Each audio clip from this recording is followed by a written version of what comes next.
Quería compartir con vosotros que hoy es el primer día que salgo a la calle, tras 2 meses, 1 semana y 1 día.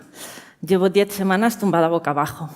El primer mes, el más difícil de todo, lo he pasado con 130 grapas y 50 puntos en toda esta zona. Han sido 10 semanas sin poder moverme mucho, sin poder sentarme, sin poder tumbarme boca arriba, sin poder mirar un techo, por no decir un cielo. Os quiero contar un poquito mi historia. Yo me caigo con 11 años y mientras estaba veraneando con mis padres y me rompo el coxis. Y este culetazo cambia mi vida por completo. Desde entonces sufro un dolor crónico muy severo que consiste en una alteración del sistema somatosensorial del cuerpo. Entonces yo siento esta zona de mi espalda como un volcán. Tengo un montón de cicatrices que queman, en toda la zona he perdido la sensibilidad, pero en cambio tengo muchísimo miedo a que me roces. He pasado muchísimas veces por el quirófano, la última esta que os estoy contando. Esta operación se ha hecho con el fin de poder almohadillar la zona de mi sacro y que pueda hacer cosas tan sencillas como sentarme o tumbarme boca arriba, porque hasta ahora mismo no es posible. Es agotador, emocionalmente es muy agotador vivir con lo que la Sociedad Española de Neurología llama el peor de los dolores. ¿Y por qué es el peor de los dolores? Bueno, es el peor de los dolores porque, por un lado, tiene muy mal tratamiento farmacológico, es muy difícil de tratar, y por otro lado, es el peor de los dolores porque la forma en la que la vivimos las personas que lo sentimos es muy, muy intensa. Yo sé que muchos de vosotros podréis decir, no se te nota nada, no parece que esté enferma, o qué buen aspecto tienes. Incluso, jo, qué pena, una mujer tan joven, ¿no? Entiendo que a la primera vista el dolor no se nota, pero cuando observamos los ojos de las personas que sentimos dolor, de verdad que sí, podéis ver el sufrimiento en nuestros ojos. Yo crecí, me desarrollé, llena de dolores, llena de visitas al médico, llena de rehabilitaciones, llena de esperanza, de frustración, de negativas, pues desde los 11 años hasta ahora, imaginad, ¿no? Hasta que 2 de las opciones terapéuticas que ellos me dieron pues fueron terribles para mí. Por un lado, el letal cóctel de fármacos que me llevaron a pasar por una adicción muy fuerte y acabar en el centro de ayuda a la drogadicción para poder retirar esos fármacos que los médicos me habían mandado. Y por otro lado, los 2 neuroestimuladores que colocan en mi espalda para engañar a mi cerebro y que crea que siente menos dolor. Todo esto no funciona. De hecho, desde que quitan los neuroestimuladores no puedo volver a ponerme un pantalón en mi vida. Pero claro, no se nota nada. Cuando, por ejemplo, una persona como yo vamos al aeropuerto y pedimos la asistencia a persona de movilidad reducida, muchas veces no nos creen. Muchas veces notas la mirada de esa persona que quiere que le demuestres que realmente tienes una movilidad reducida. Y aunque no lo hacen aposta, aunque ese microgesto es muy, muy leve, tened en cuenta que para nosotros es un dolor añadido, ¿no? El 17% de la población española sufre dolor crónico. Y solo en niños hablamos de que un 37% de los niños entre 8 y 16 años sufre de dolor, por lo cual es un tema que nos afecta a muchísimos y muchísimas de nosotros. Al fin y al cabo somos un conjunto de personas que estamos sufriendo en silencio porque el dolor no se puede demostrar, que estamos muy incomprendidas y a las que el Sistema Nacional de Salud no nos da ningún tipo de solución o de abordaje multidisciplinario, aparte de lo que es la parte farmacológica o los quirófanos, ¿no? Claro, porque el dolor es muy difícil de medir. ¿Cómo mides tu dolor, no? Hay una escala del 1 al 10, lo que se llama el EVA, en la que el 1 es el menor dolor posible y el 10 el máximo dolor que una persona puede tolerar, ¿no? Entonces, si tú me preguntas ahora mismo qué dolor tienes, Carola, y con este cambio de tiempo, pues ahora mismo te digo, pues estoy por encima de un 9, ¿no? Teniendo en cuenta que el 10 es el máximo dolor soportable. Pero claro, ¿mi 8 es diferente de tu 8? ¿A ti te duele más que a mí? Bueno, en realidad, ¿qué más da, no? Al final el dolor es algo subjetivo. Tened en cuenta que las personas que sufrimos dolor, pues muchos días podemos perder el conocimiento debido a cuando tenemos un brote o un pico de dolor, ¿no? Hay días que puede ser varias veces al día y hay otros días que no es ninguna, porque el dolor no siempre se comporta igual. ¿De qué depende el dolor?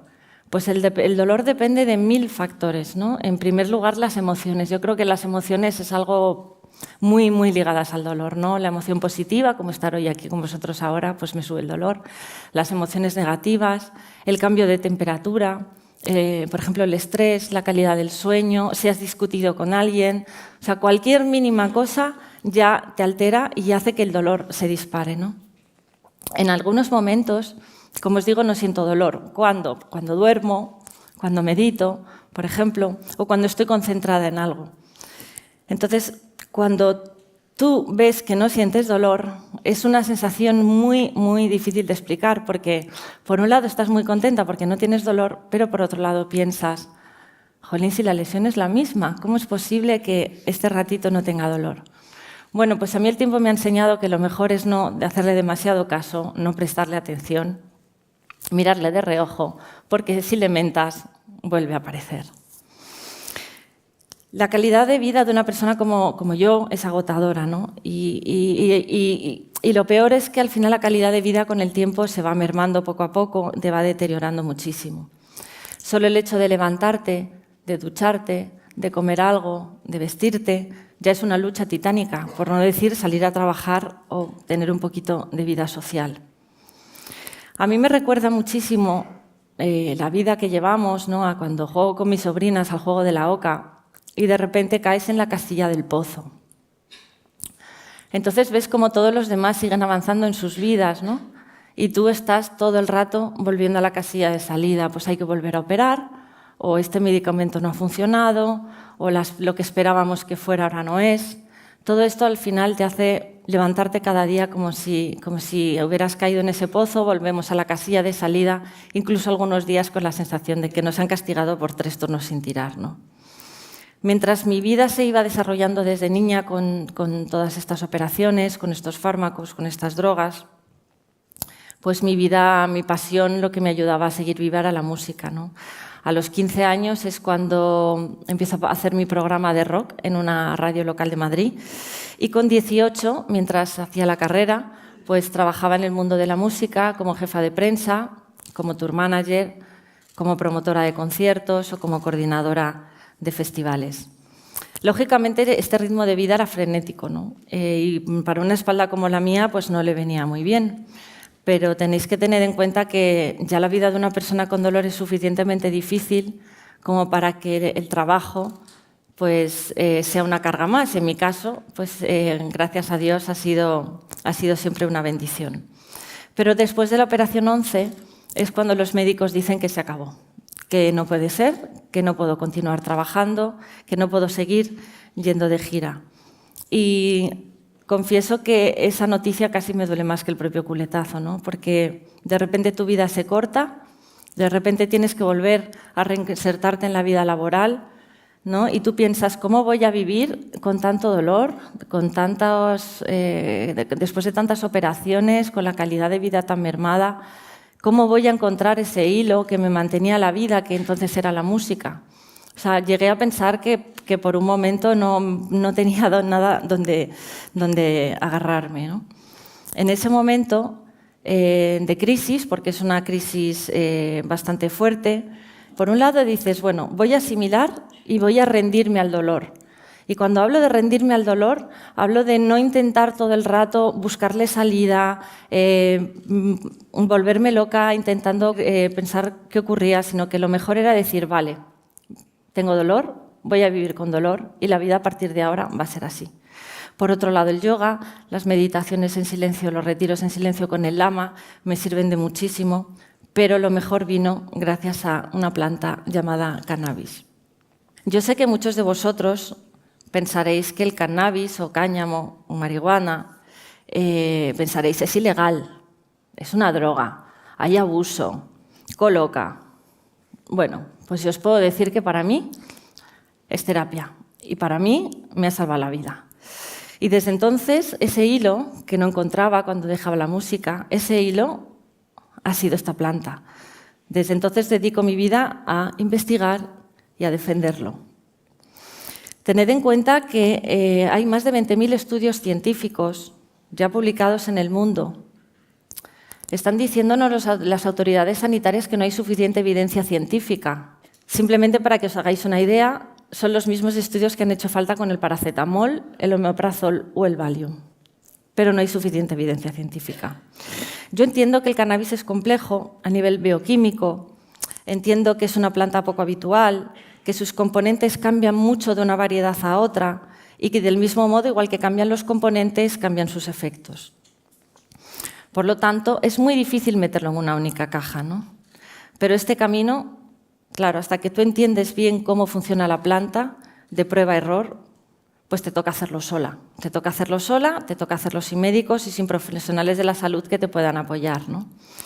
Entonces comienzas a buscarte la vida para conseguir tu medicina. Primero con un amigo, luego con un camello, luego vas a un club social de cannabis y acabas cultivándote tus propias plantas. En mi casa, por ejemplo, tengo 16 genéticas distintas.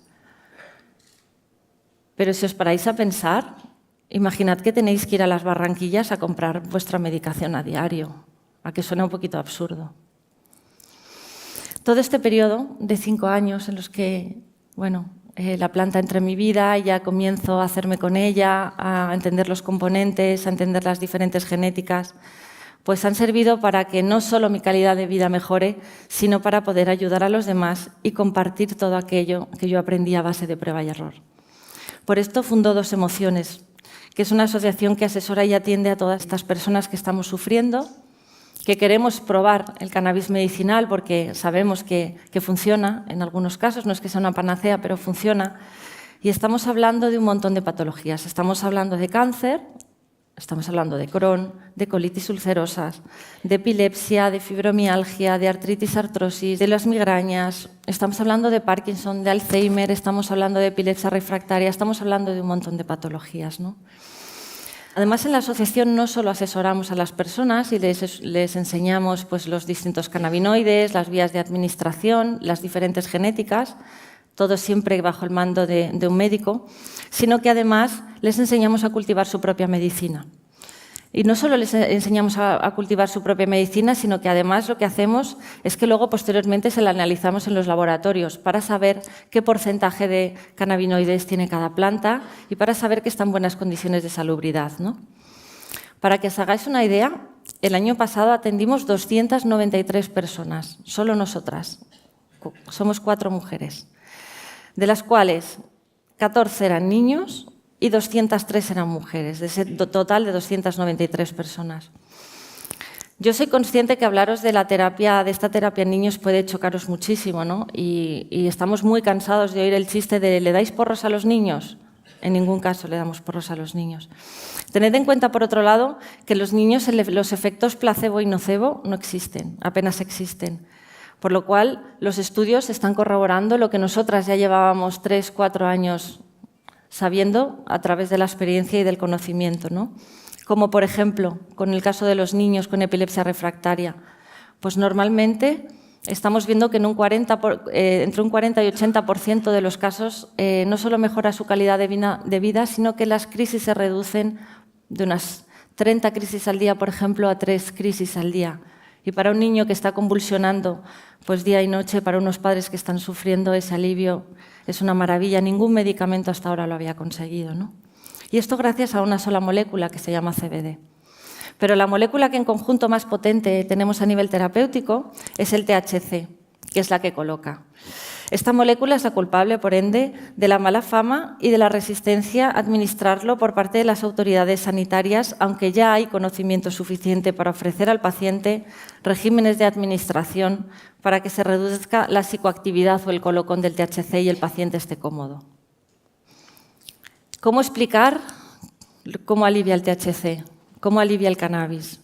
Pues bueno, el alivio es brutal. Es un alivio, por un lado, físico, por otro lado hay un alivio emocional, por otro lado ayuda a descansar, por otro lado nos ayuda muchísimo a mejorar el estado de ánimo y es asombroso cuando funciona, lo bien que funciona. Entonces, bueno, ¿qué hacemos ante esta situación, no? No se debate, no se regula, aquí nadie hace nada, miles de personas lo estamos usando, mamás con niños, niños con mamás y adultos que estamos en nuestro derecho de tener acceso al mejor tratamiento posible para nuestro dolor, porque el dolor no puede esperar. Entonces, es esto por la razón por la que mientras todo esto ocurre, nosotras nos organizamos, nos reunimos y compartimos nuestro dolor. Y no solo eso, ahora vamos a impulsar un estudio con 200 pacientes de cáncer y dolor para poder medir cómo mejora su calidad de vida. Pero todo esto lo estamos haciendo sin ayudas gubernamentales, sin ayudas privadas, porque esto es una droga. Entonces, bueno, pues imaginad un poco cómo nos sentimos ante el rechazo de tanto las autoridades sanitarias como los políticos, ¿no? Es una pena que el cannabis medicinal no esté regulado. Y es una pena que sea el último recurso, porque pensad que 120.000 pacientes, según el Observatorio Español de Cannabis Medicinal, estamos en el mercado negro. Es muy injusto que estemos en esta situación tanto sanitaria como jurídica, ¿no? Quienes sufrimos dolor lo vamos a hacer toda la vida y creo que como sociedad merecemos que se exploren todas las vías posibles. Nadie merece el dolor, pero el dolor sí que merece atención, cuidado y cariño. Muchas gracias.